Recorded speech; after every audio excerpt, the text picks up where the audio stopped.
Come on, Annie. Let's go to the movies.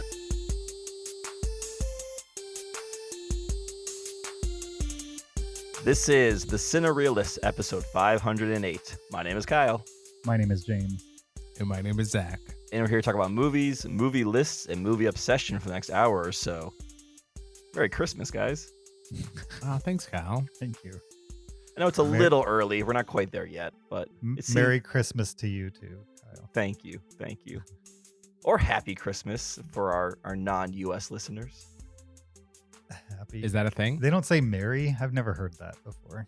I'm confident that the rest of the world, a lot of them say Happy Christmas instead of Merry Christmas.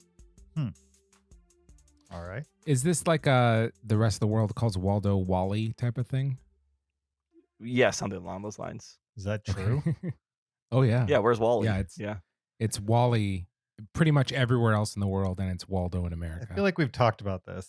You have like a whole Waldo story that we went through, didn't we? Yeah, Okay. I've got a background with Waldo for sure. Yes, Right. Pillowcases and all the fun stuff. Oh no, Kyle, No, he's not talking about that. He like almost got hired by the company that makes Where's Hasbro. Waldo. Oh, I thought Yeah. you were talking like your childhood background with Waldo, not like a No. legitimate professional background with Waldo. I won't go into the whole story, but just the one sentence is, a friend and I became very close to being hired by Hasbro to travel the world and make Where's Waldo videos. And then right before kind of, ink was set to paper, they replaced the guy in charge of boys' properties, and the new guy, Sean, canceled all of the upcoming projects and just cleaned house and started fresh. And so that didn't happen. Oh, way to put Sean on blast. Jeez. Why don't you give us his social security number while you're at it? For the Patreon, I'll give his home address. It's been a while since I've doxed them, so.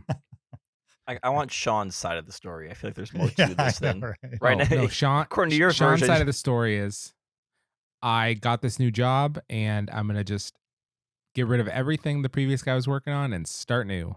Wouldn't it be great if Sean came on and he was like, I got this new job. They showed me all these projects and I kept all of them except this one.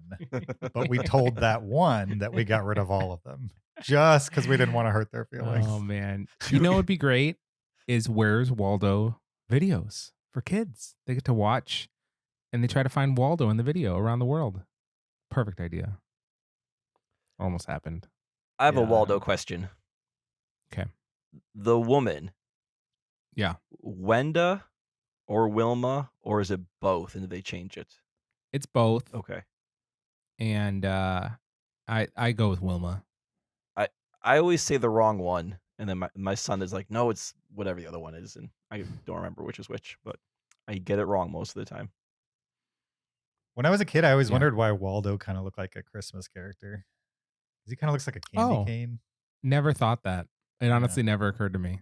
Oh yeah, with the candy yeah, he does. You're right. And the hat. Yeah. Mhm. Wilma Yeah. and Wenda are twin sisters, by the way. Okay, So it's totally fair that you mix them up. but one of them's in the books, or they Wilma. interchange them. Wilma's in the books. Yeah. Then where did we get Wenda from? The twin sister, she replaced her. Okay, I wonder when that happened. I'm gonna go back to the history of Waldo to figure out. Somebody's got a Wikipedia article to read tonight. Yes, Waldo deep dive. Yeah, but the rest of the world, it's Wally. Wally. Okay. And you'll actually sometimes, if you're watching like a British TV show or something like that, you'll hear a Wally joke, and it will completely go over your head if you don't know that one fact that they call Waldo Wally. On Taskmaster, multiple times I heard people say, "Oh, it's like a Where's Wally situation." And you didn't understand what they were talking about? No, I figured out that they were referring to Where's Waldo, Oh, okay. Yeah. but it's definitely in that culture too. How far into It may- Taskmaster are you? I need an update. Oh, I've watched. So I just finished watching series 9, Uh-huh. which I had to change my VPN to Canada to get it on Canadian YouTube. For whatever reason, series 9 is not on US YouTube. Sure. And then series 12 is currently filming. So I've watched a couple of those on Daily Motion, but I've not finished series 12. But I've pretty much watched every available British Taskmaster episode. Hmm. Nice. Yeah. I love that show. Yeah, I'm well, one, thank you for introducing me to it Sure. earlier this year. I obviously burned through it pretty fast. Yeah. And I'm a little sad that I'm all caught up. Like I could jump into Taskmaster New Zealand's, but I like Greg Davies and Lil Alex Horn, and I don't know if I'll get to have new hosts. New Zealand isn't as good, but Okay. it does have its moments, I would say. And the humor is very New Zealand. It's Mm. very like what's the Flight of the Conchords or Taika Waititi. Yeah, it's Jermaine very Clement. for sure. It's Yeah. very much in that vein. So it's a different vibe, but still pretty funny. And then there's one season of an American version that is really awful. Who were the That comedians? might be worth watching just to see what a really awful version of that show is. Who was the host? Reggie Watts. Okay, that's not a Right. bad start. Okay. Yeah, I mean, I think they were, and the co-host is Alex Horn from the British version. Okay, yeah. So, but the dynamic is like Reggie Watts doesn't know how to be arrogant, and so the dynamic was off, I would say. And then on top of that, some of the comedians they got, like one of them is Lisa Lampanelli, and she's just way too over the top and like super crass, and it becomes like anytime they cut to the studio, it was like Lisa Lampanelli was trying to like out loud everybody. And so it kind of ruined it for me. That's too bad. Yeah, I always associate her with all those Comedy Central roasts in the 90s. That's how I know her. Yeah. Yeah. Yeah, and I don't dislike Lisa Lampanelli. I just don't think that show was made for her. Like she's not a good panel guest. Right, exactly. Yeah. She sucks up all the air in the room. Who would you want as the panel guests in the American version? I want them to not. The show was on Comedy Central, and so they got 5 comedians. And I think the British show is best when it's like comedians mixed with other people, like media personalities or actors or whatever. So that they're not like 5 comedians competing. It's like 2 or 3 comedians and 2 or 3 normal people. So if they could get like, I don't know, who's the Spider-Man kid? Tom Holland. Tom Holland, like put Tom Holland on there with a comedian or 2 and somebody else, like maybe Al Roker or something like that. Al Roker. Al Roker, Tom Holland, Al Roker, and a couple of comedians. Terrible. No, I do not want to see Al Roker on Taskmaster.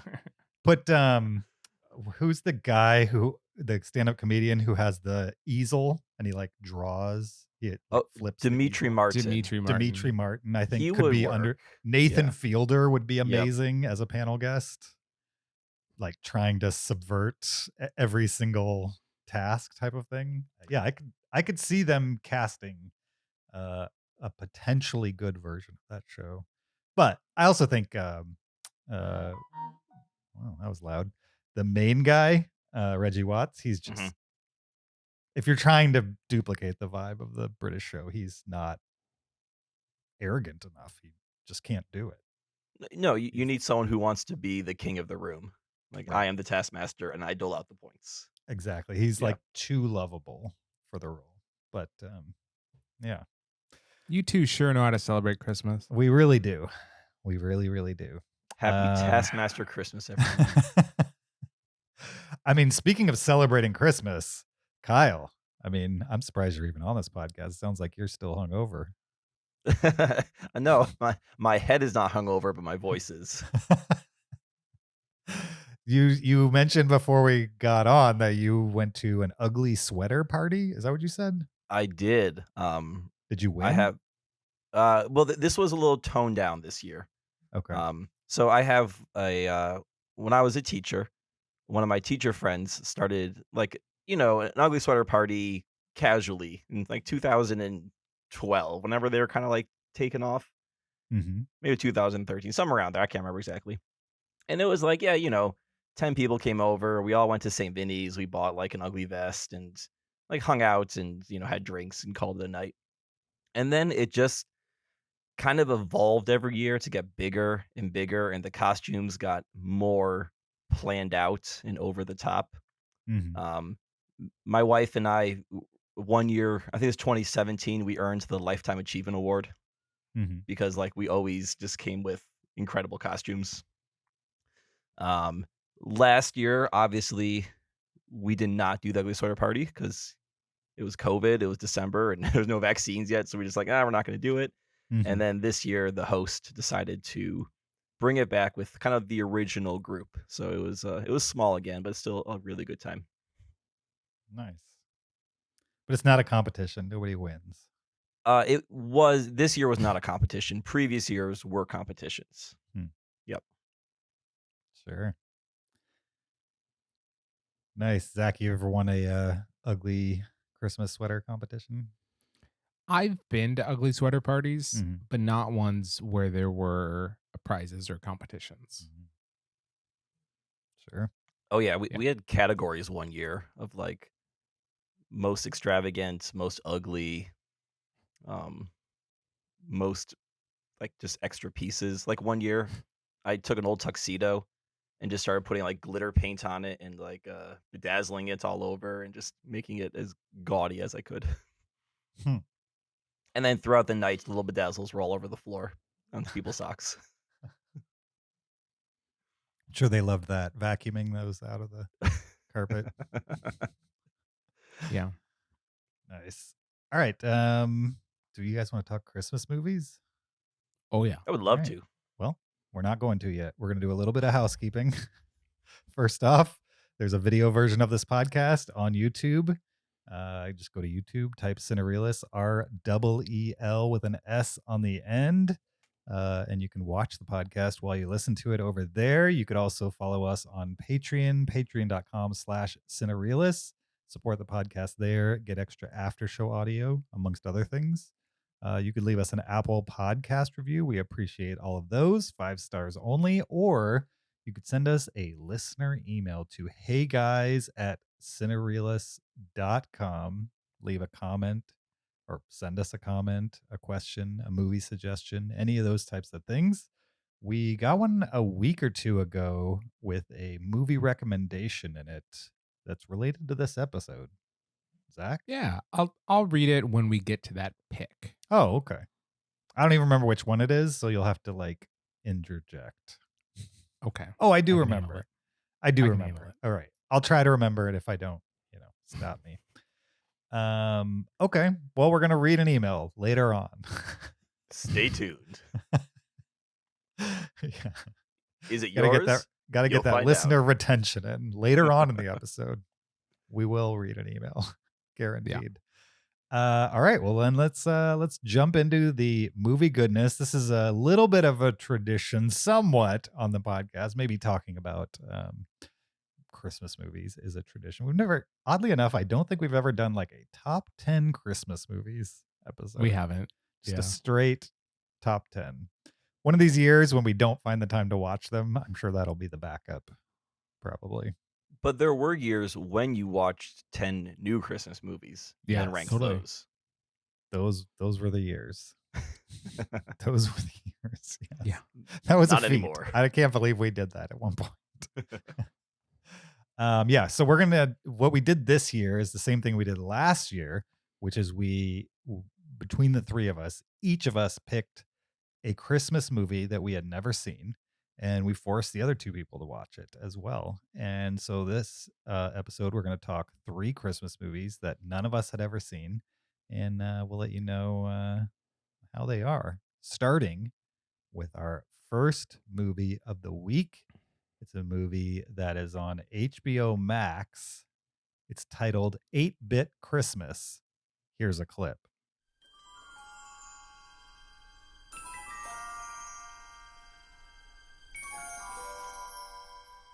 That was 8-Bit Christmas, a 2021 American Christmas comedy. Directed by Michael Dowse, starring Neil Patrick Harris, Winslow Fegley, June Diane Raphael, David Cross, and Steve Zahn, amongst others. The official IMDb plot synopsis for 8-Bit Christmas is: in 1980s Chicago, a 10-year-old sets out on a quest to get the Christmas gift of his generation, the latest and greatest video game system. Yeah, that's a good description. Did I mention this was on HBO Max? You have No. now. All right. Just wanted to make sure. If you haven't seen 8-Bit Christmas, that's where you can watch it. Yeah, so this was the movie that I picked, and I picked it because I had heard it bandied about as like the Christmas movie this year that's watchable type of thing. And and it seemed to be related to video games, so I was like, all right, this might be fun. Other than that, I had no I didn't know it was set in the 80s. I didn't know it was specifically about a kid getting a video game system. I thought it was probably going to be more like Pixels or something, where like or what's that, Jumanji, where like somebody Mhm. gets sucked into a video game or something like that. For some reason, I had that in my brain, not like basically a Christmas story, but with video games in the 80s. But that's kind of how I felt about it, like a Christmas story ripoff, but with video games at the center of it. I enjoyed it, but I wouldn't call it a Christmas classic. How did you guys feel about it? Well, you're certainly right in that it's going for a Christmas story, Mm-hmm. right? It's very much like heavily narrated, telling this kind of like nostalgic story about a time gone past, with the kid character that has one goal, and that's, to get the Nintendo, whereas Christmas Story, it's to get his, little BB gun. Mm-hmm. Red Ryder BB gun, Zach. That's Mm-hmm. right. And there's a little bit of a Princess Bride wrapper to it, where it's like Neil Patrick Harris is telling his daughter this story, and at first she doesn't care, and then she gets more and more invested, and it keeps cutting to them, and she's like, "Wait, what happened next? What?" Like exactly like Princess Bride. Mm-hmm. So it kind of feels like a movie that the algorithm decided, you know? It kind of feels like Netflix is like, "Oh, people like Princess Bride. It's Christmas. They like a Christmas story." Like it just seems like a reverse engineered film Mm-hmm. in a certain way. And I also don't really know who this film is for, because it is unabashedly, this is a kids movie, right? I mean, it's, light and silly and over the top in a this is what 9-year-olds watch kind of movie, Mm-hmm. but it is just nostalgia ripe for the like late 80s, early 90s, absolutely targeted at, millennials that are looking back, you know? Mm-hmm. And so it's like I don't think a 9-year-old would care about the time period at all, or like all the little Nintendo jokes and all those kind of things. It's absolutely geared towards older millennials, but it's a movie for kids. So I don't know. Um I have more to say, but I want to know what Kyle thought. I think I like this movie more than both of you. I was Cuz you watched it with your son. Yeah, but that's not the only reason why. He did watch it, and I will give his take on it too. Um, I was pleasantly surprised by this. I was expecting it to be a fine Christmas streaming movie, and I would say that for me, it was good. And I enjoyed watching this movie, and I could see watching this again next Christmas with the family. Oh, Hmm. Yeah. wow. Um, I agree with everything you guys say. Like it's a Christmas Story meets Princess Bride. Totally right. It's totally right down the alley there. Um, there is that nostalgia factor, but it doesn't feel like, hey, remember the 80s? Here's a slap bracelet style nostalgia. Like even Stranger Things, I feel tries to go too heavy on like the hey, it's the 80s nostalgia style. And this just felt more like a movie where they recognize it takes place in the 80s, but they weren't trying to like draw every single 80s pop culture reference they could make in 90 minutes.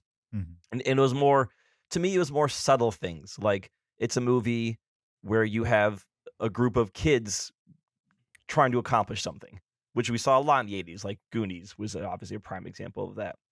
Um, it's, the adults they're in the movie, but they're also kind of on the sideline. Like the kids are the ones trying to drive the story, and the adults are the obstacle to what they're trying to accomplish. Um, it brings I love the 80s bully trope Mhm. because I don't know if that person ever existed in real life, but if you watch 80s movies, you would imagine that there are like just these monstrous bullies that were threatening to murder schoolyard kids left and right. And I find that it's a trope we don't see anymore, and it was great to see it back in this. And every time that bully was on the screen, they often played like Black Sabbath and metal. So that was kind of a cool little. I enjoy that little part of it too. By the bully, do you mean the like King of the Hill Yeah, the guy? King of the Hill bully. Yeah, King of the Mountain guy? yeah. Yeah, yeah. Mhm. Who's obviously heightened. He looks like he's a 17-year-old, if not older. He's not a fifth grader. But Yeah. when you're a kid and you see like that kind of kid, you're like, oh man, how old is that kid? Like he must be, 20 or something. What I found funny was like my son obviously picked up on the fact like the dad was telling the story to the daughter, Mhm. and as we were going, my son was deciding what parts of the story were true and what parts of the story the dad was making up for the daughter. And my Hmm. son was convinced. He's like, that bully part's not true, right? I'm like, yeah, no, he's just making that part up for the story. Hmm. So he wanted to know like the good stuff was true, and the not so good stuff. He's like, that's made up. I'm like, yeah, it's just made up. Don't worry. Yeah. So, I liked the bad guys in this movie. Like the bully character was funny. mhm. I thought the spoiled rich kid brat Oh yeah, character, um, I actually really liked his acting performance. He sold a lot of jokes for me that I think could have run cold. But like when the Pop Tart thing and the Power Glove practicing in the recess, mhm. that Mhm. was all really funny, and that goes to him. I like that a lot. I also like how this movie would make jokes of like things we would see in 80s movies, like the fact that the kid gets girl snow boots, Mhm. and then the daughter's like, "What's wrong with a boy wearing purple snow boots?" And the dad's like, "Well, it was different back then. We were more close minded." So like it can also recognize the fact that some of those things that we made jokes of and fretted about back then are like inconsequential now. Yeah, I mean, Yeah. I definitely didn't dislike the movie. I think I thought it was going to be more of an adult movie, Okay. and I did not expect it to be like uh, trying to be a little bit of like sentimental comedy, like A Christmas Story is. Like the jokes in this were not hard hitting, which that's it's just not that style of a movie, and that's kind of what I was expecting. Was like movies on HBO Max. I didn't even look at the rating. I guess I could have looked at the rating and probably known how hard hitting it was going to be. But yeah, I think I just wasn't expecting what I got, and what I got was perfectly watchable. Like a completely inoffensive family film that has fun moments in it, but for the most part, felt like it was, like Zach pointed out, kind of trading on nostalgia for like Nintendo, and um, I'm not sure I care about that. I And so you still have relationships between kids, you know what I mean? Like the Nintendo is just the driver of the story. It's not the story. The story is the kids and how they interact, and you know, the the Nintendo could be the Red Rider gun for all it matters. It's not that I had any love for that either, and I love the Christmas Story. So um yeah, it just it confused me on first watch, and I didn't dislike it. I think it's better than your average like throw on streaming Christmas movie for sure. I think it's better than that, but also not something that I would probably revisit. and um, I don't think this will reach classic level like A Christmas Story. Like Mhm. there's no leg lamp, there's no oh fudge. Like Mhm. I don't think there's any like those big moments that you can call back to like you get with A Christmas Story. It was Mhm. definitely trying to go for some of those things, but yeah. didn't nail it as well. My biggest gripe with the film is the script. I found the script to be actually kind of annoying.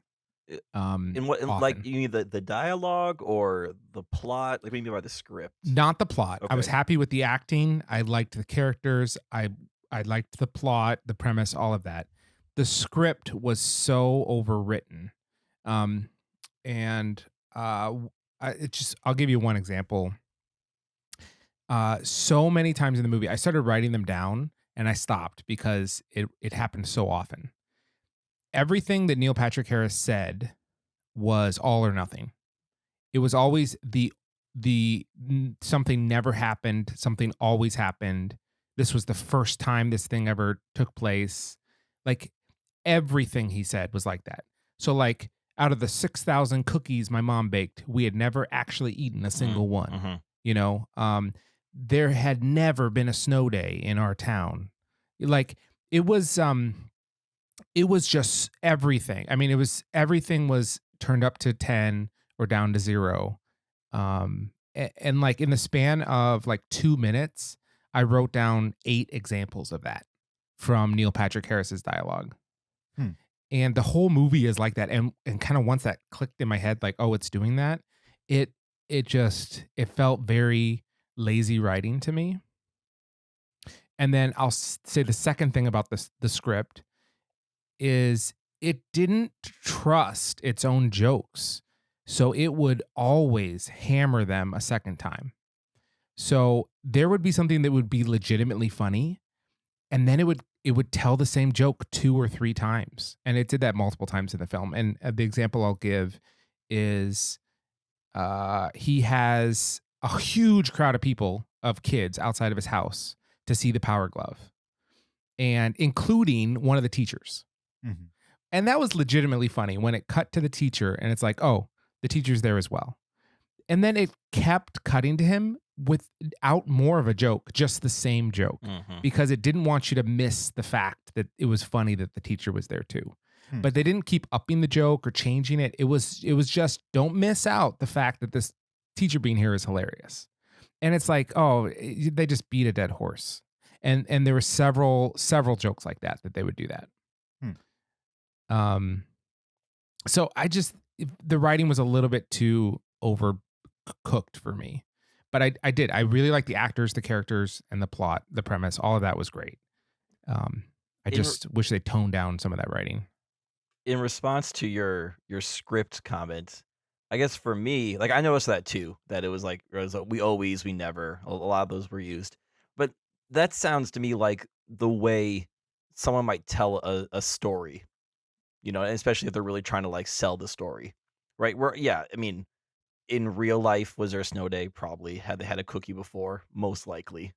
But when you're trying to like get someone engaged in your story, that's when you start using like these bigger. This never happened. This always happened. I can't believe this was happening. And as sometimes your perception as a kid too is like, oh wow, we never got to do that, and that's not I true. I totally agree with you, Kyle, Yeah. and I think that is what it was going for. Okay. I just say, well, with me personally, if someone is telling a story and I can tell that everything is exaggerated, I check out. Because I was like, oh, this is not the story. You know what I mean? Mhm. This is just and I get that that's going on in the film. I just know for me personally, when a story just everything's exaggerated, I start to check out. Yeah, I mean, I think it was a choice, obviously. And I think the choice was like, it's a guy recollecting something from childhood. I And I when you're a don't think there child, were whether it's true or not, you never got the cookies. no, I get that. Right. I don't think the writers realized how pervasive it was, and and I think it fits with the beating a dead horse, just going back to the same joke over and over. Mhm. I think that was absolutely their intention. They put a little bit too much salt in the recipe. Gotcha. Yeah, that stuff didn't really bother me. Yeah. I mean, if anything, uh, probably because my expectations for it were different, the whole thing felt undercooked to me. I was just kind of like, oh, okay, this is what we're getting. I was not expecting a Christmas Story part 1.5. You know what I mean? That's It was kind of what pretty it light. feels like. Yeah. Like, I know people really love A Christmas Story, and I like the movie as well, but I mean, A Christmas Story, The reason why it is a Christmas classic is because it's on all the time, every year. I mean, they literally play it 24 hours a Hmm. day for like days on end. And I mean, I I think there are better Christmas movies out there that they don't do that to. And I'm not sure a movie like this or even a better movie has even a chance of becoming what a Christmas story is in people's minds, because we don't live in a world where that is the case anymore, where you're just like, you turn on the TV and they're literally playing the same movie 24 hours a day on one channel. Is But we do Elf live in that world. But we don't, That does because none of happen. us turn the TV on. But for the last 20 years, they've been doing that with A Christmas Story. or But they still do. They still do And they to still like a will. tiny audience. right? We're not all watching the same 30 channels. Right. Now we have. I don't have cable. I have no idea how many channels there are, but it's so much more splintered. Like TNT used to be like in the top 100 channels. Even if you had 300 channels, it was like it was basic cable. It wasn't, Yeah. a paid channel. And they would, was it TNT? TBS, I think, TBS would play it was all the the one time. where they would just play A Christmas Story for 24 hours straight. And I mean, this is generally how I feel about a lot of movies that are probably just as good as like Dumb and Dumber, right? It's not even a Christmas movie. A lot of people love Dumb and Dumber. I like it too, but I think there's probably some comedies that are as good as Dumb and Dumber. It's just Dumb and Dumber existed in a time when you would watch that movie over and over again, whether you wanted to or not. You know what I mean? There wasn't as much to watch. It was pervasive on VHS and then DVD, and it was dumb enough that anybody could watch it. And so if you were in a group of people, that's the one that came out. It was quotable, got played on cable over and over and over again. You could play it on cable, wasn't dirty enough to like not play on cable. I think they barely even had to censor it for cable. And there's probably some comedies that if you gave them the same treatment in the same time period, they'd be considered classics. But instead, they live in an environment where that piece of media is just not going to get in front of you enough for a mass audience to attach themselves to it. And I think that might be where we're at with Christmas movies. Like, the classics have been defined. Oh, And sure. there's Yeah. no room for more. The last Christmas movie to enter the canon, I think, is Elf. I was about to ask that question. Can we think of one since Elf that is considered a Christmas classic? Right. No, I And think Elf is. I still think there is room for another Christmas classic to pop in for sure. I absolutely believe that. You But think I like don't think there's been one since Elf. Netflix or HBO Max could buy a movie where they're the only ones who own it. They're not licensing it out because it's exclusive to their streaming platform.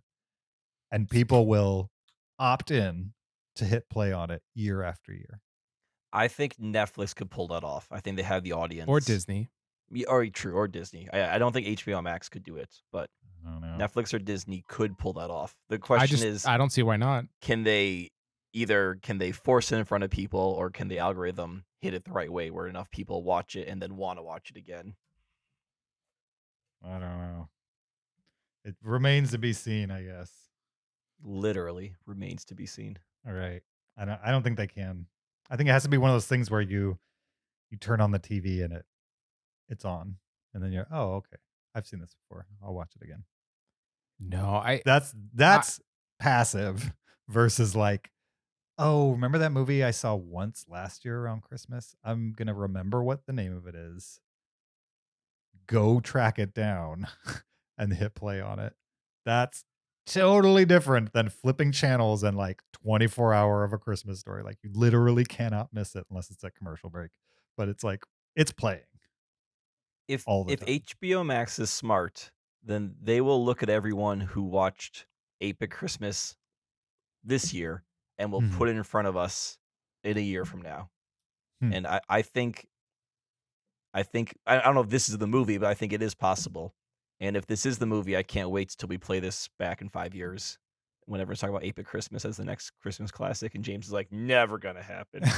I'm in the never gonna happen camp for 8-Bit Christmas. I say most, like, in the Peterson household, there is a strong chance it enters the rotation. But Sure. we might be the outlier. We'll see. I'm fine with that too. I don't think there's anything wrong with this movie. And if kids and the parents of those kids enjoy watching it together, there are much worse things, I would say, out there to consume. So you have my approval, Kyle. Oh, thank you. Can I tell you what Christmas classic we're going to let Galen watch this Christmas that he's very Sure. excited about? Die Hard? No. I said a Christmas movie, James. Ooh. What? Home Alone. Oh, that's awesome. Yeah, Okay. yep. We're going to watch it this Christmas. We're like, I think he's old enough now. That's great. That's very cool. He's very excited. Is Home Alone a Thanksgiving movie? No, it's clearly it's a. Are you joking? Oh my goodness, James. No, I think you guys overestimate how much I've watched Home Alone compared to how much you guys have watched it. Apparently, it's absolutely a Christmas movie. I believe like the big pivotal night is Christmas Eve. You're right. It's been a while for me with Home Alone. You know, it's the Wednesday before Thanksgiving. Your family's in man. France. Yeah. Robbers are breaking in to steal your Thanksgiving dinner. And you Like have to Planes, protect Trains, this and house. Automobiles is a Thanksgiving movie. But people Yes, that is confuse that with Thanksgiving meal. Christmas. The end of Home Alone 2, remember that they're in their hotel room and the tree has like 1 billion presents under it. And I was like, how did they get those presents in their hotel room? Yeah. Hmm. Santa. The magic of Santa. Yeah. All right. Anything else with 8-Bit Christmas? I would say if you want a Nintendo movie, go watch The Wizard. Oh, this is not. Yeah, there's very little Nintendo in this Nintendo movie. Yeah, I was kind of bummed that they faked the actual video games. Yeah, me too. But With Rampage the fighting games, Rampage was real, and I loved me some Rampage. Yeah. But they would have the fighting games, and it was like, that's not a Nintendo game. No. Yeah, the Street Fighter clone was a little brutal. Yeah, that I And didn't. they had characters that looked like the people playing them. Correct. Yeah. Yeah. It was silly. But I mean, it's kind of a silly movie. So makes sense. I wonder if they only could get like licensing for Rampage, because he walks up and that dream sequence. And he's talking to Nintendo, and the Nintendo's like, "What game do you want to play?" He's like, "Joust." And Nintendo's like, "Try another one." And like he lists 4 or 5 before eventually Nintendo's like, "Want to play Rampage?" So I'm like, is this some I don't know, lawyer issue where we couldn't get the rights to those other games? I'm pretty sure Joust was Atari and maybe Rampage was too. Maybe they just had one company that they could run through names on. Oh, the only one publisher. That's a good point. I don't know. I don't remember exactly, but yeah. All right, 8-Bit Christmas. What are you guys gonna give it on Letterboxd? Kyle, 3.5. Zach. 3 stars. I also gave it a 3. So we're not that far apart, I would No. say, from a star perspective. 2 3s and a 3.5 for 8-Bit Christmas. Movie number 2 out of the 3 we're going to talk about this week is a very different type of movie, I would say, related to Christmas, but that's about where it begins and ends. This movie is called Fatman. Here's a clip.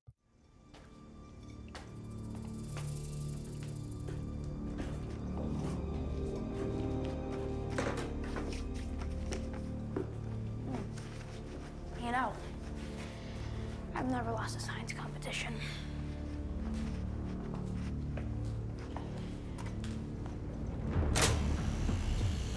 Did you know a circuit is only as good as its ground?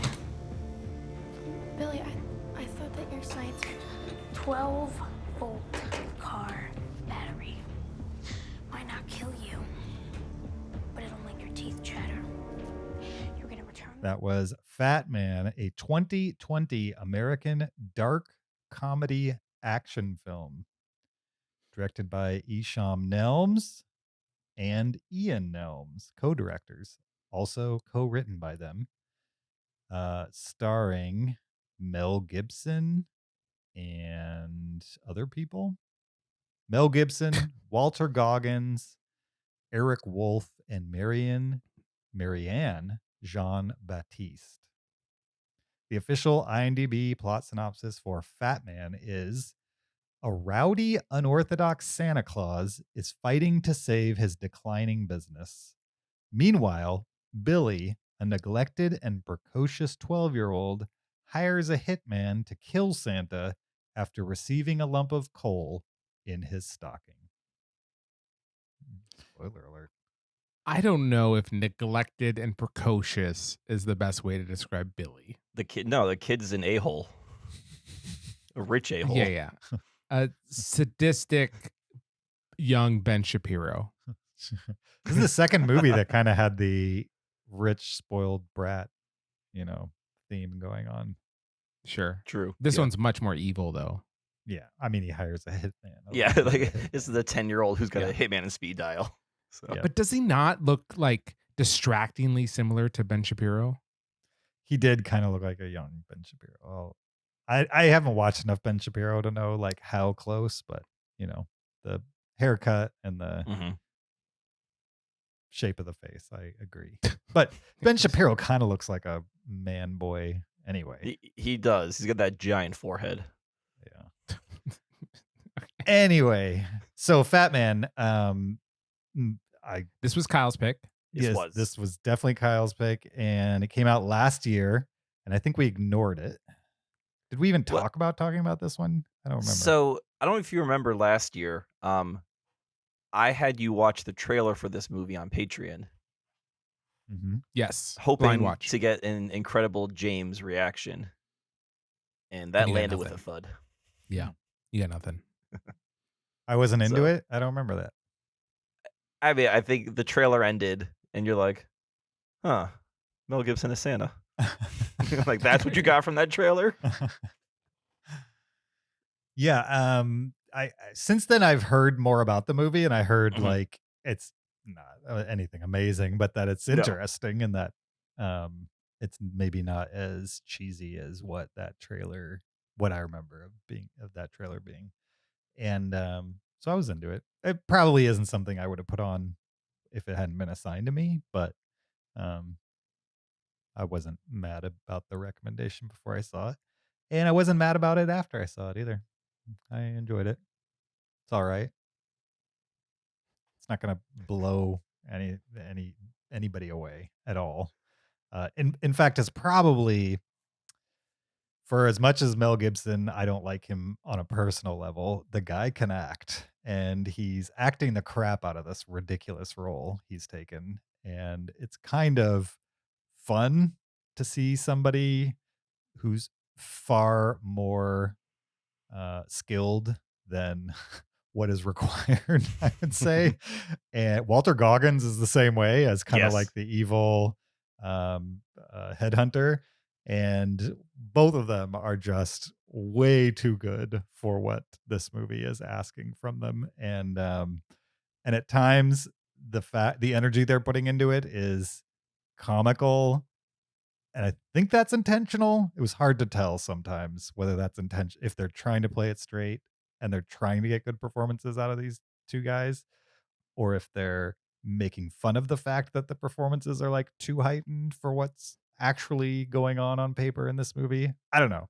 I don't think it was a farce, but I also don't think it's an indie drama with No. a suspense element. But sometimes it seemed to bounce between those two things. And it was a little jarring when it would. And but it's also probably what makes it interesting. I don't know. What'd you guys think of Fatman? I want to hear what Zach has to say, but I want to respond really quickly to something you said.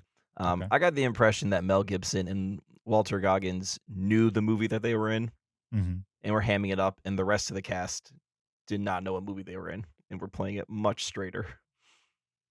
By the rest of the cast, you mean like his wife and the elves? Yes. Okay. I mean, And not maybe that they were bad or anything like that, but they just weren't taking it to the level that Gibson and Goggins were. Sure. I could see that. Zach, what do you think? So I found the Mel Gibson Santa super intriguing.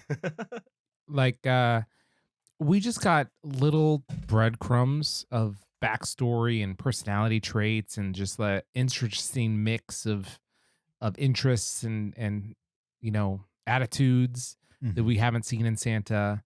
And it made me really curious what a Mel Gibson Santa movie would be like. Like if this movie was 80% Mel Gibson Santa, I would be very interested in that film.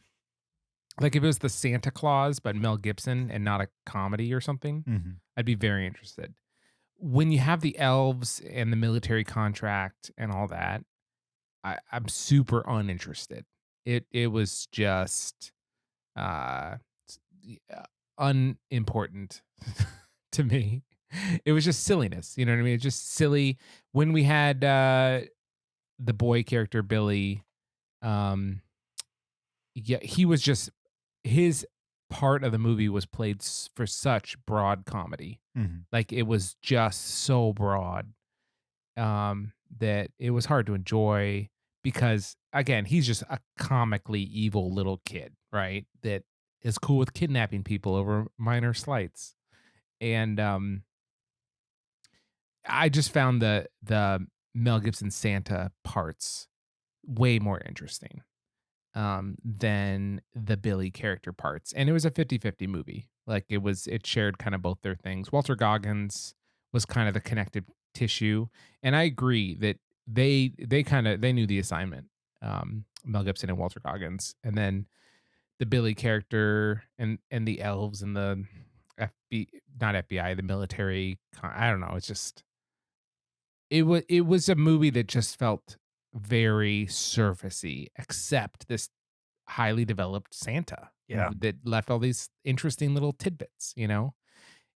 Even Walter Goggins' character, I wanted more, right? He had a very simple motivation for the things that he did. Um, but he didn't rise to me to be more than just kind of that 1.5 dimensional character.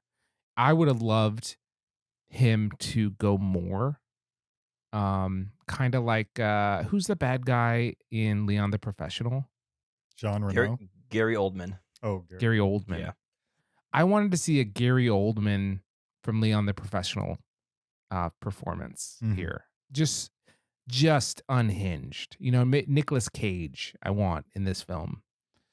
But yeah, this movie was fine. I ultimately liked it more than I didn't like it.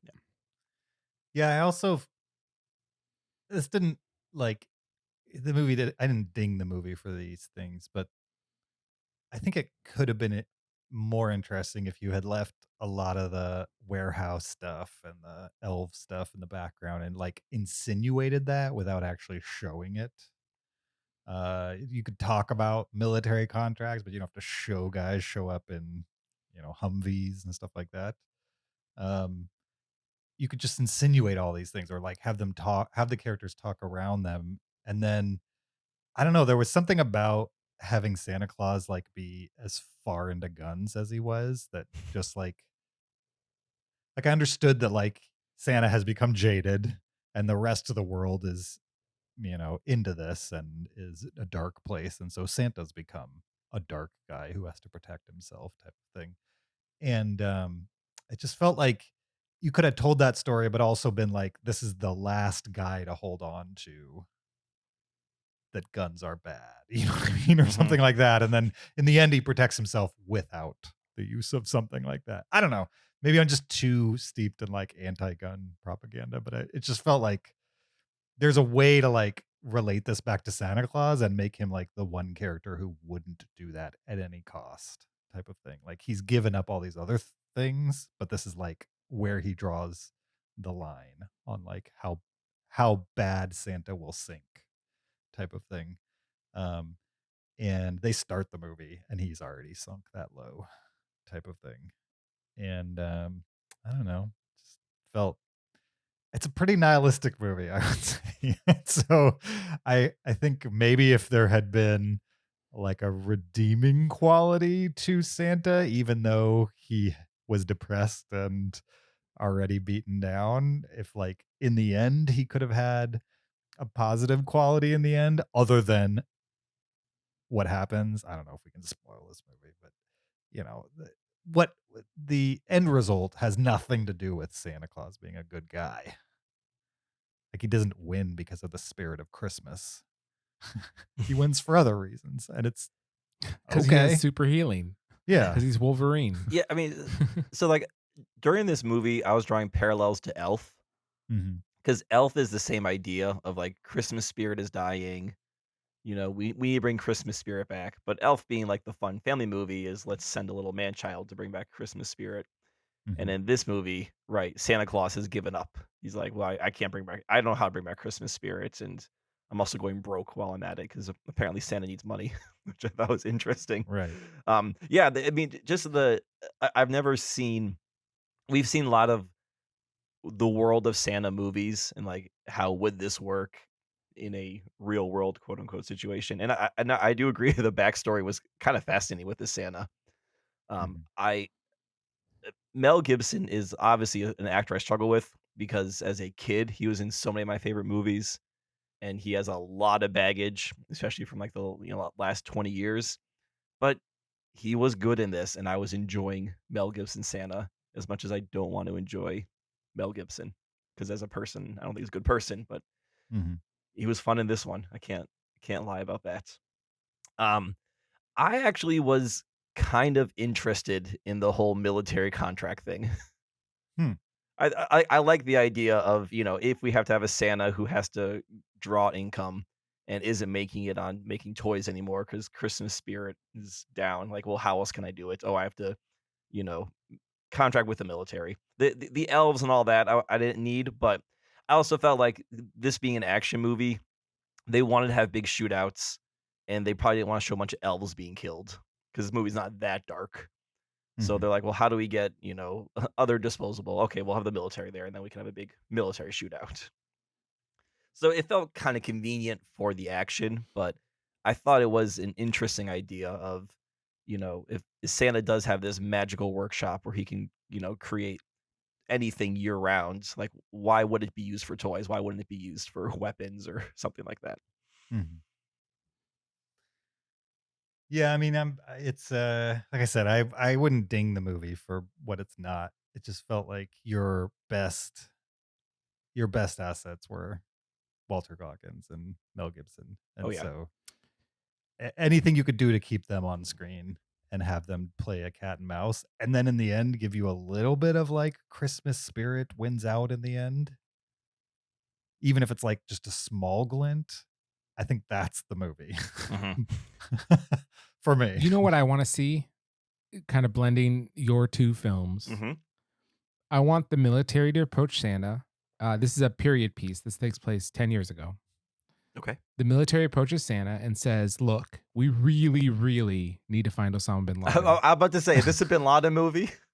Yes. Zero And so Dark Santa, Christmas. because he knows where everyone lives, he knows where Osama is. And Santa and SEAL Team 6 go to the compound, right? And SEAL Team 6 is exactly who they are. They know how they go about things. Santa's different. He's jolly. He's going to try to undermine them and get Osama bin Laden, but using the miracle of Christmas and his jolly Christmassy ways and the reindeer and stuff like that. When the helicopter crashes, he's there to save with the reindeer. I want to see him juxtaposed with SEAL Team 6 and the jolly Christmas saving the day. I think that would be a better movie. Would you Yeah. call it SEAL Team Santa or Zero Dark Christmas? I don't know. Okay. I don't know. I feel like that might be offensive, but I'm not sure to who yet. I'm pretty sure that was a South Park episode, but instead of Santa, it was Santa and Jesus going after Bin Laden. Oh, did they have that? Yeah, I could be wrong, but somewhere in the back of my brain, I'm pretty sure this is a South Park episode of Jesus and Santa hunting Bin Laden.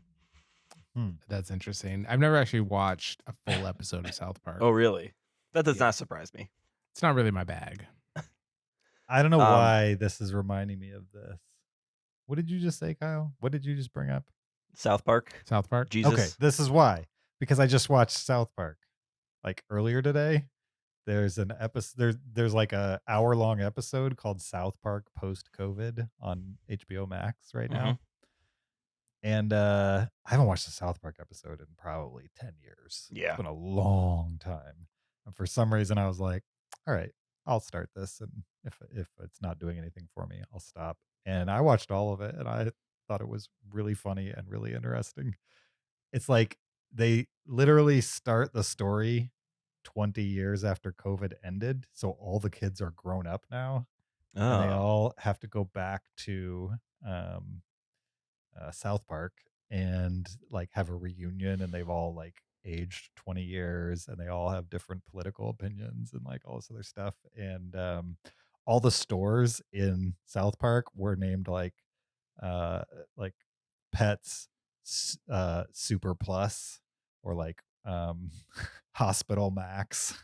You know what I mean? Like Max and Plus and Super Yeah. were like at the end of every store in town, type of thing.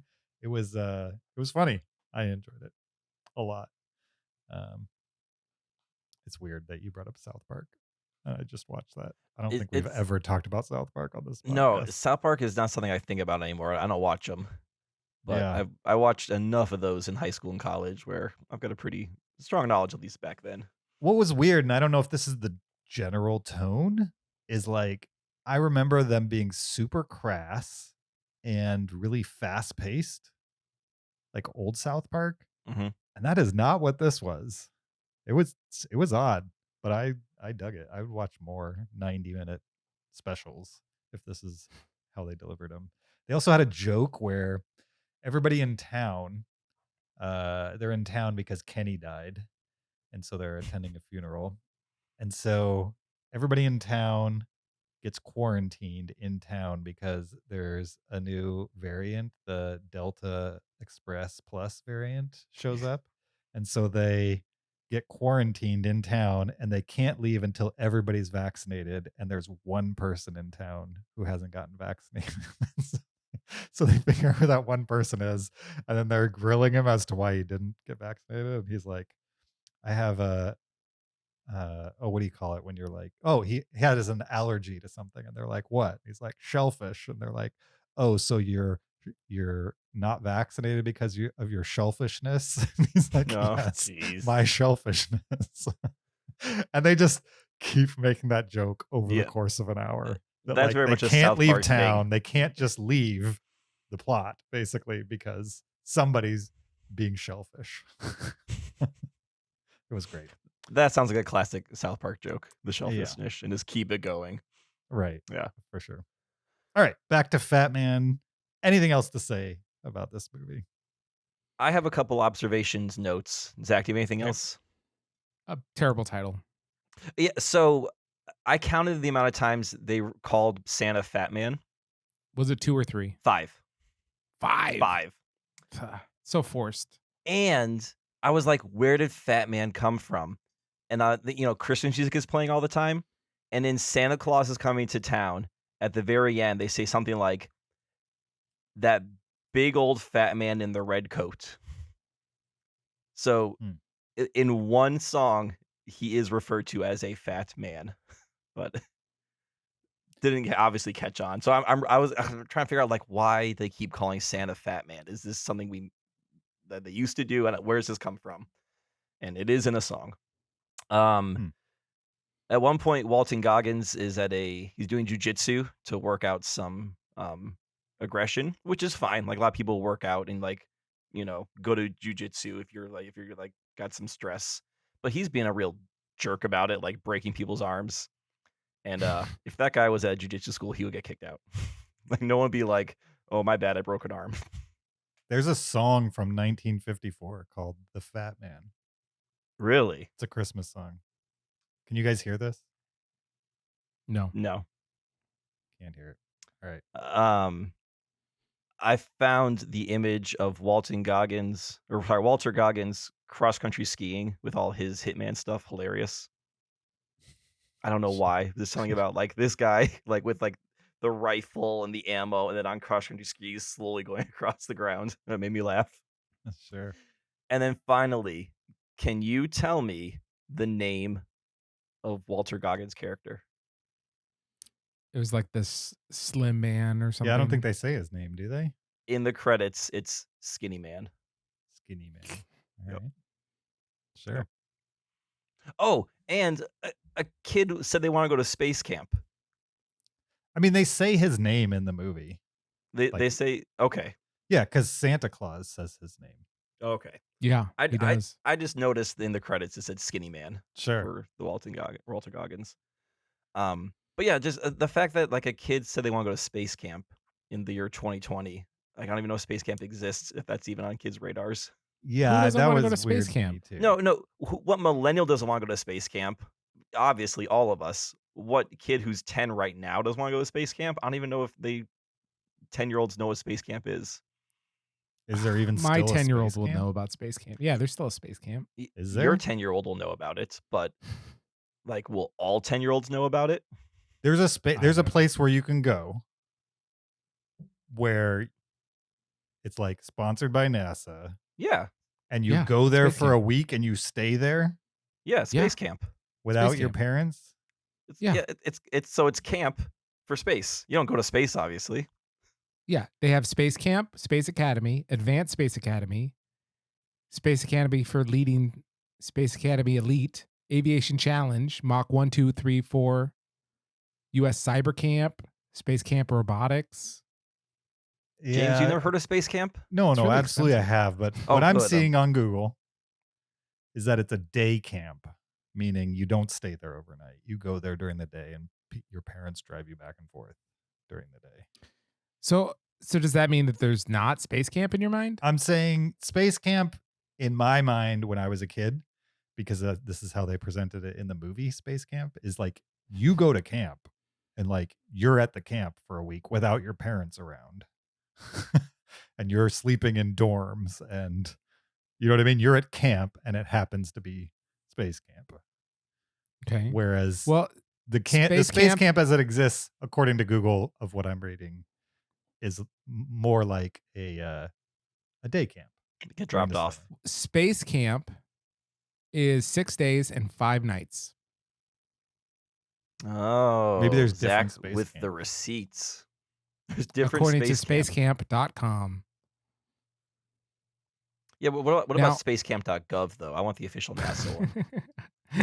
You have to have one accompanying adult for every child between the age of 7 and 18, Really? according to spacecamp.com. Yes. What does that mean? Wait, so Zach, you can go to space camp with Kayla. There's an Well, upshot to you have this. to be at least 7. Oh, here's another Well, question. no, not Which right now, you space can't, camp but- is best? So evidently it depends on where you go. The one at Kennedy Space Center, you don't stay overnight. And the one in Virginia, you do. I thought it's in like Alabama or something. But I think the one in the movie was in Texas. Doesn't matter. I love listening to you guys describe Google. All right. Yeah, so absolutely you can sleep at Space Camp. There is Depending on There which is it. space camp you go to. Yes. for sure, but the classic Space Camp is Still a exists. week long. Yeah, That was the overnight question. thing. Does it still exist? Yes. Yes, and apparently, As in long the- as you to bring your parents with you. Where do you see that? Where did you find that? Read that to me. Google. Read that to me from spacecamp.com. Zach, you Where have does your it say own that? Google. You can do this on your own time. No, I'm looking at spacecamp.com and I see nothing about a parent having to stay with you. Spacecamp.com/help/FAQ/who can attend. Our week-long student camp programs are for anyone 9 to 18. Our family camps experience are designed for at least one accompanying child. That's the family camp, James. That's different. That's one of their programs. Oh, okay. So family camp's different than normal. Yeah. Okay. I would imagine with family camp, you would have to have a family member. That makes sense to me. Let's all go to space camp. Let's do Cinereelists from space camp. That would be Yeah. amazing. Do you guys know my older brother did space camp? I did, yeah. Okay. I did. But, Matt, correct? Matt, yeah. Matt did space camp. Yeah. Our pilot expert. Well, there's a Space Camp Hall of Fame. What does that mean? I don't know. but Amanda Stubblefield is evidently in it. Oh, well, Amanda Stubblefield, of course. Can we spend more time Googling Space Camp? I stopped Googling Space Camp a long time ago because I arrived at Space Camp. Navigating the spacecamp.com website is not Googling. Sorry. All right. Ooh, Mary Wally Funk. She was a 2019 inductee. Yeah. All right. For the last time, anybody else have anything to say about Fatman before we move on? I was perfectly fine with the title. It fit everything that was going on in the movie, in my opinion. Yeah, could have used more Space Camp. Really could have, for sure. Have you seen old Space Camp movie lately? I saw it about 4 or 5 years ago. Okay. I enjoyed it. Kyle, have you ever seen Space Camp the movie? When it like back in the day, not recently. The best is like they obviously couldn't they didn't have like the vomit comet or anything like that for like the weightlessness scenes with the kids. And so instead of doing that, they put them on like a 2x4. They had them stand on a 2x4 and then they like lifted the right side or the left side. Oh, so there's like And flowing so back and the, forth. the kids are like doing the wave because they're standing next to each other. And it's so bad. The weightlessness is, it's like puppet theater when you watch it now. And when I was a kid, had no perception of how awful it was. It was only as an adult when I rewatched it when I was like, I can't believe these kids were in space when I watched this as a kid. They lied But to me. Joaquin Phoenix is in it. Yeah. And Leah Thompson. Yeah. He's not even Joaquin called is in Joaquin it. at that point, isn't he? Leaf is in it, but Yeah. But this, I mean, Joaquin Phoenix and Leaf Phoenix are the same person, correct? Yeah. Sure. Yes. But at the time, he wasn't Yes. Joaquin. Okay. He was Leaf. Yeah, that's very true. Have you guys seen The Black Hole, the Disney movie? Yes. I've never seen it, I've but never- I'm super curious about it. Oh, Is it brutal. Is it scary? Like I thought maybe it was too intense for kids. I know it's bad and it bombed, but was it too much for like the age? it's a Star Wars ripoff. Okay. So it's probably about as scary as Star Wars, but like not near as fun. And so like I would consider Star Wars like scary fun, fun with scary moments, whereas Black Hole is just not fun and occasionally scary. And so I don't know. I did not like Black Hole at all. It's definitely a movie made to cash in on the Star Wars craze in all of the worst ways imaginable. Like you'll be watching it and you'll be like, that's the princess character. That's the rebel without a cause. That's the young guy, the young guy with a mission. Here's C-3PO. Here's R2-D2. It's pretty blatant. Let's letterbox Fatman. I gave it a 3.5. I'll give it a 3. I gave it a 2.5. All right. A 2.5, a 3, and a 3.5 for Fatman. The last movie we watched that we're going to discuss this week, last Christmas movie, is a documentary. It's not a narrative movie like 8-Bit Christmas or Fatman. It's a documentary that's on Apple TV Plus, and it's titled "Twas the Fight Before Christmas." Here's a clip. I am the only American, probably the only person in the world, who has been banned by a federal court from decorating for Christmas. I love Christmas more than life itself. Christmas tree time, let's go! He doesn't know when to stop. Some people call me Mr. Christmas. Accurate. This is the one. Honey, it's too big for the dining room. We gotta get a bigger house. Jeremy Moore. That was "Twas the Fight Before Christmas."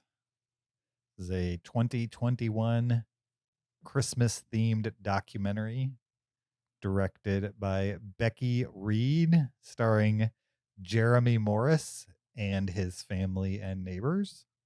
And the official IMDb plot synopsis is: follows a Christmas-loving man who gets obsessed with bringing Christmas cheer to all and causes a fight when the Homeowners Association informs him that the event he planned violates the rules of the neighborhood.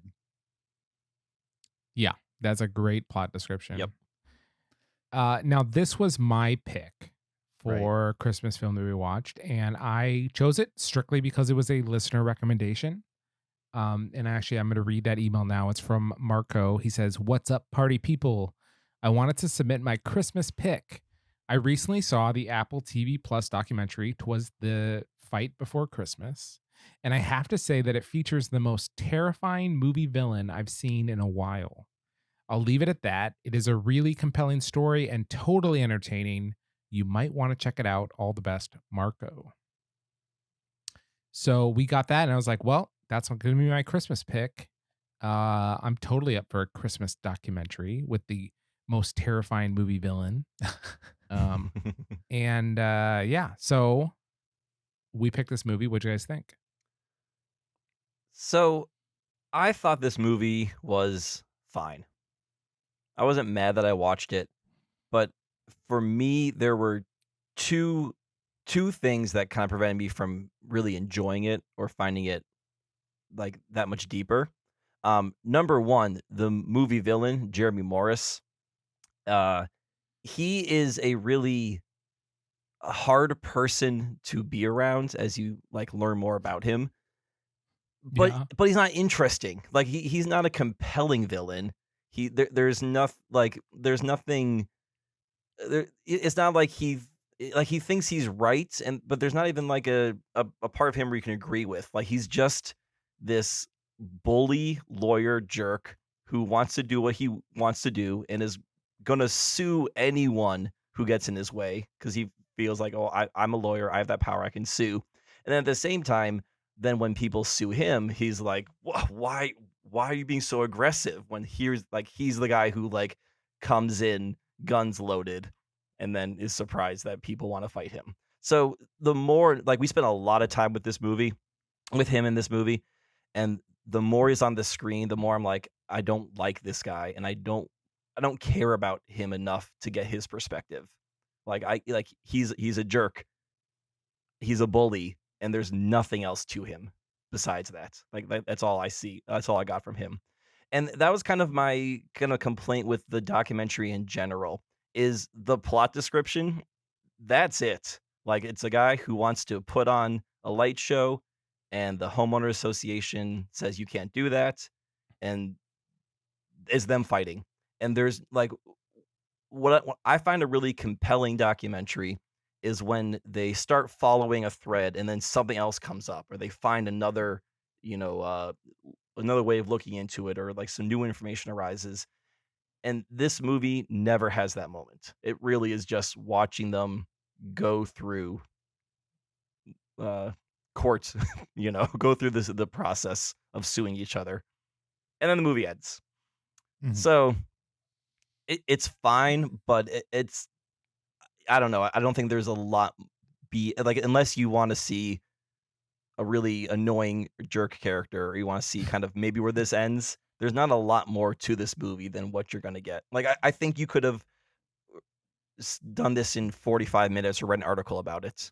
Like at one point, I feel like they're trying to fill out the time and they just go back and forth about this letter. And it is an important letter to the story, but they're really going through like draft 1, draft 2, draft 3. I'm like, okay, we're spending 5 minutes on each draft of this letter.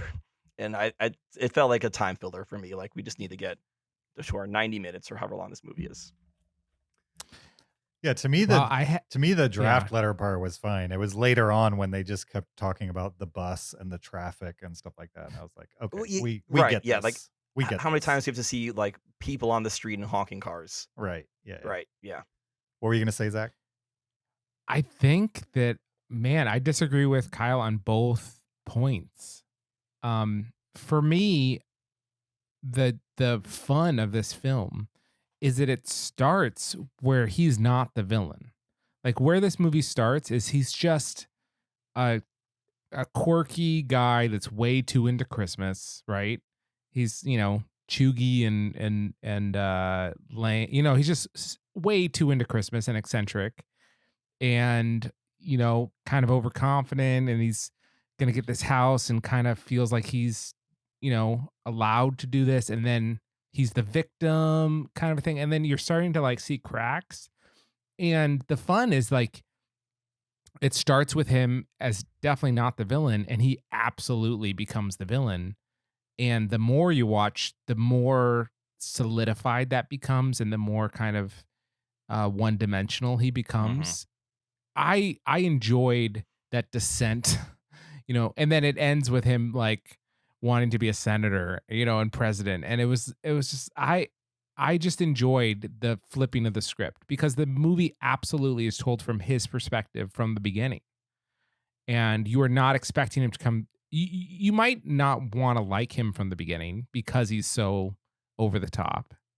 But you expect the HOA to be the villain and him to be the put upon dude. So I would say from that perspective, I enjoyed watching the movie flip him to the villain. And then the second thing I would say is this movie does have twists in it, right? Like there's a pivotal Pivotal? there's a point where it pivots. That is you're not expecting it when that happens because I didn't even know that was allowed to happen. Can you hint at that? It happens at the very end, I imagine, right? Like very close to the end. Well, there's a point where some people are sad and then they're happy and they pop champagne. That's not the plot. I mean, but I don't know. That is a twist that you are not expect. Like that is. It's not a twist. It's not like this new information or like it wasn't out of left field. Like there was one of two things could have happened. Either that could have happened or the other thing could have happened. I wasn't shocked that it happened. I wasn't like blown away because there was a 50% chance that was going to happen. Yeah, I was surprised. I thought that I wouldn't say I was slack-jawed shocked. I'll agree with that, but because you're not that invested. But I'm just saying I didn't even know that was a possibility, and all of a sudden it was.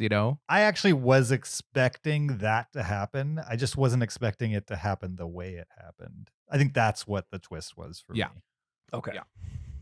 Like they give you a few minutes of thinking that it's going to turn out one way. And I was like, really? That's how this is going to end? And then they bring it around. Yeah. But I mean, maybe. So Zach, you're right. He is presented as the victim, like maybe a little hard to like at first because he's so into Christmas and he's so chipper about it. But you're like, okay, he's an eccentric guy. And it does flip where the HOA, then they become the victims and he becomes the villain. But it happens so early in the movie that by that point, you're spending 2/3 of this movie with this, I mean, terrible person. Like, I don't want to get too political, but people like him are what is incredibly wrong with our country. And like, the less of him that we could have in our world, the better our world would be. Like, I think he's truly a terrible, terrible person. I felt bad for his wife. She just wanted to live in a neighborhood and have neighbors and make cookies. Which, by the way, she was making cookies with a whisk, and Megan was really mad about that. Should you not make cookies with a whisk? No, it's the wrong tool on your attachment on your KitchenAid. You're not gonna get good mixing with a whisk. Like if you're beating eggs and making your peaks, use that whisk. But just use the regular paddle to make cookie dough. Anyway, that really bothered her. So, I wish that really goes down to our education system. I mean, they're not teaching that in school. I wish. I mean, home ec not even around anymore. Is that true? I mean, not in middle school. Not the schools I taught at that had anything aside from your. Anyway, that's another. I don't go down the path right now. Like I wanted more from the wife, who really seemed like just in the middle of all this, and like she just wants to live in a neighborhood and raise her family and play whatever weird dice game with the neighbor ladies that they were playing. And I mean, I don't know. I kind of get the impression that we wouldn't be able to hear much of her story anyway, just based on the kind of person that he is. But I mean, he is a truly awful person. Like very little redeeming value to him. I mean, again, his whole like we're raising money for cancer. Like that is the most lamest, like not cancer, but just Like, be more specific. Like, I mean, anyone could be like, "I'm raising money for cancer." Like, well, what? That Tell wait, me. that was your complaint? That's your biggest complaint? No, like, like when you see celebrities, doing their charities, they're not like, "Oh, what's your charity?" Cancer. They're like, "Oh, I'm raising for the Children's Hospital of blah blah blah to support cancer research."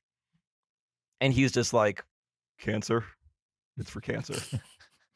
I'm like, So funny. so I don't know. I just I don't trust anyone who gives me a very non-specific thing they're raising money for. Oh, Yeah, you 'Cause don't then think I he's feel like, actually raising money? I mean, probably. I mean, he could be. I don't know. He's terrible enough where he might not be raising money. Huh. Like, um he is a proto mini Donald Trump. Like, yeah, he probably will be our next president. Let's hope not. if this was a fictional movie, I would have enjoyed it a lot less. Like if this is an actor playing the exact same character, because it just would seem too over the top. But I really enjoy the fact that this is a real person, and he has no clue how he comes across. And I found that super fascinating. Yeah, then, I just find that scary, I guess. It makes me sad. Yeah, I mean, as the homeowners association vice president of my community, this movie scared Yeah. the crap out of me. Sure. One, because it's about a guy who like moves into a neighborhood with the intent to break the rules, and since he's a lawyer, he thinks he's found all these loopholes that will protect He's saying a him. camel is a pet. Right. Yeah, I mean, Right, he's yes. he's basically like, he's reading the letter of the law and interpreting it in a lawyerly way to make sure that like he's going to be the biggest pain in the butt possible to make this happen. And I feel like he is the type of person that even if he had rolled in and they let him do whatever he wanted and he never heard any flack and the neighbors embraced it, he would still be a pain in the butt somehow, some way. Like that's just his personality, I would say. Like he seems like the type of guy who has to feud over something with everybody type of thing. It- And I it bothers me when like characters like that are given a pass. And I feel like the documentary was doing that in the beginning, but by the end, they had definitely turned on him. And they literally took had the like his side. wife say things about him in her own way about Yeah. how he's that type of guy and stuff like that. And they're editing him like angry at his kids for making noise and like they were definitely throwing him under the bus. Yeah, for sure. yeah. This movie was kind of weird, where it was kind of reenactments too. Like you had the neighbors Yeah, oh, pretending yeah. to look out the window. Like they'd be telling the story about I'm looking out the window, and then they filmed the neighbor looking out the window. Sure. And then yeah, you saw him, like his lines were obviously rehearsed. Like he was trying to say something for the camera and would get interrupted and then be like, "Okay, well, let's do that again." Yeah, But it that makes just you seems like kind of who wonder he is. when they included that, were we to infer that whenever they had interviews with him, he was doing that through those as well? Or was that the one moment he tried to do multiple takes on something? Or what was the No, point of leaving that in other than just showing him lose his temper a little bit? I got the impression that he was doing that throughout the entire production, where he had a script in his head and the point he wanted to make, Mhm. and he had a vision of how it was supposed to go. Because again, he's arrogant enough where he thinks he can control the story. So he was Totally. like, "Oh, if I just say these things, and then they will play my side of the story, and I'll win." Obviously, the filmmakers are thankfully smarter than that, and will show us the cracks. I really enjoy how much access this documentary has to all sides because everyone thinks that they're right. And so this guy is gleefully participating in this documentary because he thinks that it will vindicate him. And absolutely not. And then the HOA is participating because they know that they're the reasonable side. It's just, Mhm. I enjoy how candid he is with the camera, presenting his false narrative. You know what I mean? It's great. I actually really enjoy this. My wife was trying to go to bed and she couldn't because she was too interested in what was happening. Yeah, I also really this isn't a slight against the documentary, more just that the Steve or Jeremy Morris annoys me because I've like met versions of that in my life, like people who Christians who hide behind things and try to justify horrible behavior by claiming Religious it's their persecution. life mission, the religious persecution, those types of things. And it really annoys me because people get the impression that like that's how all people are. And this movie at one point makes a point to be like, not all people are like that. You know what I mean? Not all Christians act the way this guy is acting in the documentary. I felt really bad for the lady who was president of the homeowners association Mhm. and Oh, her yeah. husband, and they were just like, Yeah. what nightmare has fallen into our lap? Yeah, and that him as a character bothers me. I feel like the only equivalent I can think of in a documentary as far as villains go is like Billy Mitchell from King of Kong, where Yes. he just has no Same vibe. perception of like how other people perceive him, Yes. and he's very self-centered, and like, so if you're a guy who has a mission to raise the most amount of money for cancer and you have a house with all kinds of lights on it and it grows so big that your neighbors don't like it anymore, and you're literally driving them crazy in a time period where you're claiming to spread cheer, you know what I mean, or raise money or whatever he's claiming his mission now is, then like the ego less person would be like, well, let's move this away from my house, my lights, my decorations, and let's find a empty Walmart and like really do this big and not annoy my neighbors and make it 10 times as big, and it less about me and more about the event. But he can't see it that way. He's got to move it to a different neighborhood where he can get away with it, type of thing. And yeah, they're just that type of person automatically annoys me. I think that's the point of the documentary, is like they knew Yeah. this guy was annoying. They're making a documentary about how annoying he is and how litigious he is and how unchristian he is while claiming to be persecuted as a Christian, type of thing. And I mean, I don't know. Is it better that this type of person exists in a vacuum, or is it better that you put it on Front Street that like this exists? And I mean, I think some people will watch this and be like, that's how I think all Christians are. This makes sense. And then other people will be like, I don't see myself in that at all. Yeah. I don't know. I was thinking, after I saw this, I was thinking about King of Kong and Billy Mitchell, because he's a great documentary villain where he's arrogant, he's not self-aware, all those things. And I was trying to think, why does Billy Mitchell and King of Kong not bother me, and Jeremy Morris in this movie bother me? And I think it's for two reasons. One is because Billy Mitchell wants to be the best at Pac-Man or Donkey Kong. Right. Which I'm like, okay, fine. Like that doesn't bother me. Where Jeremy Morris, I think, embodies more of people trying to access power who probably shouldn't have power. Right. So like I'm more scared of like a Jeremy Morris being a senator or in a position of power than like a Billy Mitchell who just wants to be really good at video games. Mhm. And then secondly, King of Kong balances Billy Mitchell with the other guy who I can't remember his name whatsoever. So you kind of get Steve both. something. Yes. And actually Steve is sort of who you're following through that movie. And then Billy Mitchell is kind of like jumps into that story multiple times, but he's not the focus.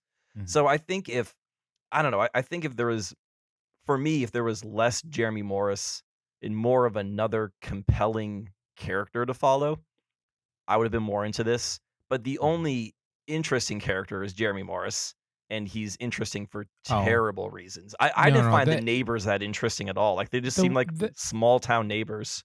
No, that HOA president lady that resigned, she was great. I thought she was interesting too. No, I mean, like as a normal person. Yeah, she's a normal person in the middle of a situation that Yeah. she did not sign up for. Like she's an everyman. She's like, I just want to, like put on the yearly pageant, whatever your normal HOA president positions are, right? Yearly pageant, whatever, not beauty pageant, but like you do the small neighborhood stuff. She just wants to sign the documents, make the Yeah. votes, and move on. Yeah. My mom was president of the neighborhood association we were growing up, and my dad was president of his condo association until recently. And like, so, I've been around that before, and it's like put on the party, you know, get the directory out, things like that. It's not supposed to be this full time, being badgered by a bully job. Yeah.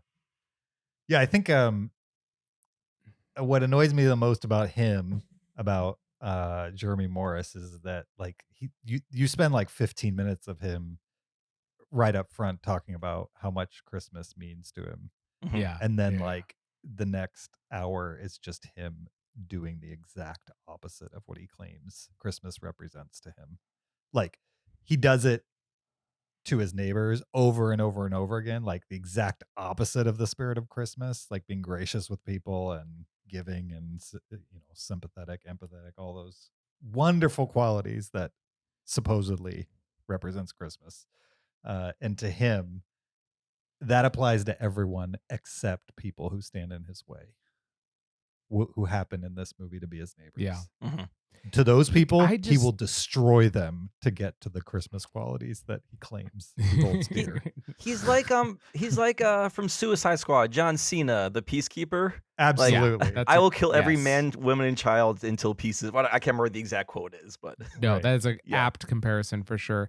I just kind of think it's delicious thinking of him watching this movie for the first time, right? And he's watching it, and the first 10, 15 minutes, he's like, yeah, this is the best. I am going to be senator. You know what I mean? And as the movie goes on, the smile just dropping from his face. And then as the movie ends, I think that he's like, I should not have done this.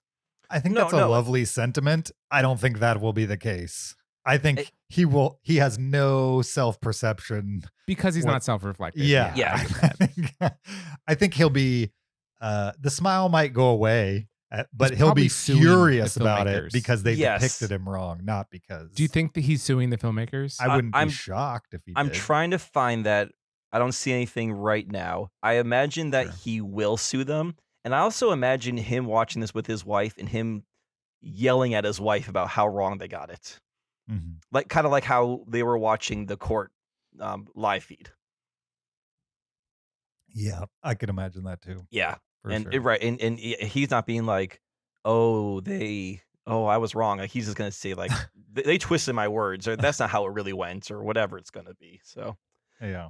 I did find him on LinkedIn, so he will get a message saying that I viewed his profile. I imagine his LinkedIn is filled with all kinds of things that he's not reading right now. I don't know if you can publicly comment on. Yeah, he doesn't really post. There's not really a place to comment on his LinkedIn. I mean, he obviously had a Facebook account because they talked about posting things Yeah. on Facebook all the time. I wonder if that's gone or suspended at this point. He did get his law degree from Liberty University. I don't know where that is. Is that a mail-in law degree? No, my wife went to Liberty. Okay. But it's also wasn't founded by the Falwells. Yeah. Okay. All right. Yeah, I mean, I didn't dislike this movie. It just makes me icky to see people who claim to be Christians act like this in media. It bothers me for sure. Now, I know like the alternative is like faith-based movies that are really boring and they're not fun to watch and they're not interesting and they don't have an angle, and I'm not saying every depiction of a Christian needs to be like a depiction of a perfect person, because Christians aren't perfect people. But it bugs me that that's the depiction that we got. But it's true. I mean, the guy exists. He claims what he claims. That's what the documentary is about. So my own hangups, regardless of my own hangups. So Jeremy Morris, 2028. I hope not. What are you guys letterboxing this one at? I'm gonna give him a half star as a person. Okay. I'm gonna give Tell you his very wife's anti-him. baking 2 stars, Okay. and I'm gonna give the movie 3 stars. I've felt like I liked it more than Kyle, but I gave it 3 as well, just because I wanted more like in the moment footage. Really, we only got like some voice recordings that were in the moment stuff. Everything else, Yeah. and some like Facebook videos, but most of it's like recreations and people telling a story that's already happened. I don't know. Yeah. It's not my favorite format of a documentary. How about you, Zach? I gave it 4 stars. I just found it incredibly watchable. It did not lag for me. It held my interest. I thought it was very poppy, and I enjoyed it. Yeah, I think And I liked how low stakes it was. It's, I mean, I mean, low stakes. I don't think it's low stakes. If you're part of the homeowners and you're getting threatened with a $90,000 lawsuit, that is not low stakes. I Like- get you, but name a documentary that has stakes anywhere near that. King of Kong's got lower stakes Yeah, than King of this Kong's movie. has lower stakes. For sure, but I would compare it. That's why we're comparing it to that movie, because they're both low stake movies, right? No culture is dying. No one is being saved from death. Like, Sure. you know what I mean? Like, it just never goes anywhere near that. No, but this Yeah. guy's out to ruin people's lives to get what he wants. And I mean, Billy Mitchell's a jerk, but he's not, suing other people because they cheated at a game or didn't buy his hot sauce or some bull like that. I agree Okay. with all those I'm very things. passionate about Jeremy Morris, apparently. I don't blame you. He's a jerk. That's for sure. Okay, so 2 3s and a 4 for Twas the Fight Before Christmas. Good movies. I mean, nothing over 4 for me out of the 3, but solidly in the 3 and 3.5 range for all 3 of them. Yep. Let's quickly rank them. Oh, okay. I'm doing Twas the Fight Before Christmas, number 1, Mm-hmm. 8-Bit Christmas, number 2, and Fatman, number 3. I have 8-Bit Christmas at number 1, Twas the Fight Before Christmas at number 2, and Fat Man at number 3. I'll also say that my wife watched 8-Bit and Twas the Fight Before with me, and she really liked 8-Bit Christmas, and she hated Twas the Fight. I would put Fat Man at number 1, just by star number.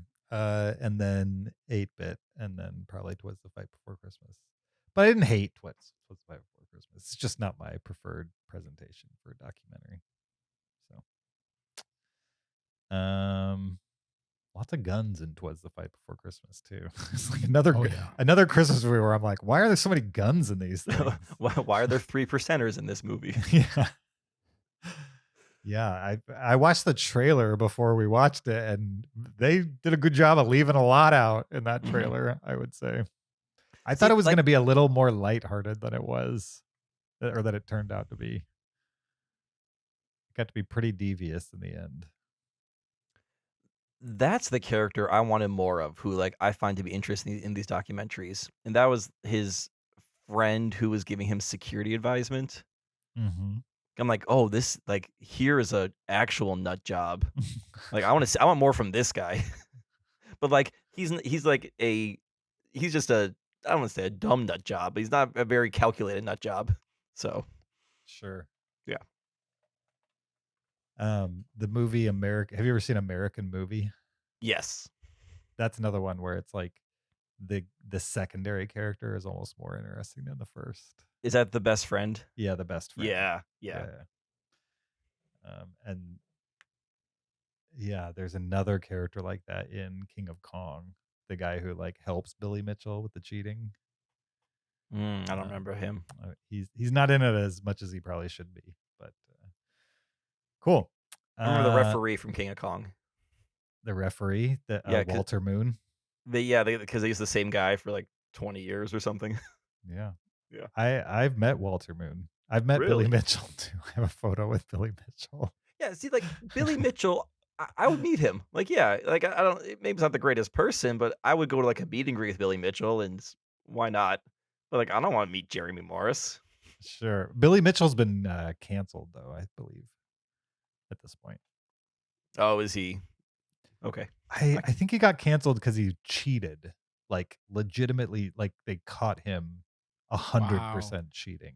Did he modify his cabinet or something like that? No. It had nothing to do with the documentary. It came like years later. He sent in videotapes and like somebody matched the videotape to like something else. I don't Oh, remember. okay. I'll send you an article. I don't think it was like a Me Too thing or something. Oh, like okay. that. It was Well, when you use the word canceled, that usually implies Me Too. right. I think I meant you're right. It does imply that. But that's not what I meant to imply. What I meant by that is like he's not being invited to video game conferences anymore because Mhm. he's been officially labeled a cheater, whereas before it was a question mark. So, like I think Walter Moon banned him from ever holding a world record again. Yeah, Like Walter that. Moon doesn't mess around. That's how bad it was because Walter Moon was like an acolyte of his practically.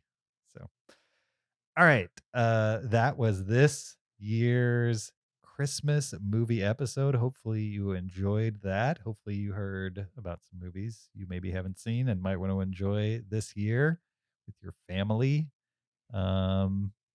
Next week we'll be talking Spider-Man No Way Home, which is like the last Marvel movie of the year, and hopefully it'll be a good one. We'll see. Expectations for Spider-Man No Way Home? People looking forward to this? Not? What's the vibe I think it'll be fun and good. Not the best ever, but I think it'll be a fun time. I sent you guys a tweet earlier this week about before I see this one, do I need to see Spider-Man 1, 2, 3, 1, 2, 1, and 2? So Kyle, you're not looking forward to it? You're not into Spider-Man or what? I don't care. I mean, I'll see it. Like I didn't see the last one. I didn't see any of the Andrew Garfield Spider-Man movies. I have nothing against Tom Holland Spider-Man. I just whatever. I'll watch it for the podcast. Maybe I'll enjoy it. Maybe I won't. I mean, that's how Find I out feel next about week. all the Spider-Mans after the Tobey Maguire ones. So I'm with you. Like they've all gotten a pretty big shrug from me too. But I am interested in what they're trying to do with like bringing those guys into this movie and stuff like that. Like they're gonna try to do a multiverse thing across the films. Do I think it's gonna be good? Probably not. Do I think it's gonna be watchable like the other two Tom Holland ones? Probably. And it has a little bit of that extra intrigue in the fact that I'll get to see Tobey Maguire play Spider-Man again, and he's on screen with Andrew Garfield. That's kind of wacky and kind of cool if they can pull it off in an interesting way. So, but we already got a Spider-Man multi-universe movie, and it's amazing. Like I don't need another one. I agree, but I also think if you were going to do it in live action, I think going back and getting the villains and the Spider-Man from previous franchises is just not something that would be done. I don't know. I know this is a Marvel thing and that's why it's getting done. I can't imagine Sony would have done this on their own ever.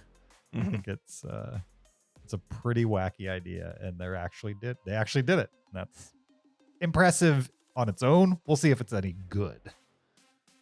Or if it's done well. That's the big question mark. So, all right. So yeah, next week, if you want to pre-watch something, go check out Spider-Man No Way Home and theaters. In the meantime, you could find us on YouTube. You could support the podcast on Patreon, get extra after show audio. You could leave us a Apple podcast review, or you could send us an email, or you could follow us on social media on Twitter, Facebook, or Instagram at Cinereelists, or you could follow me on my personal Twitter or Letterboxd account at YoJRB. You can follow me on Twitter or Letterboxd at Shaban. You can find me on Letterboxd at Peter SKB. We'll see you guys next week. Merry Christmas. Keep it Cinereal.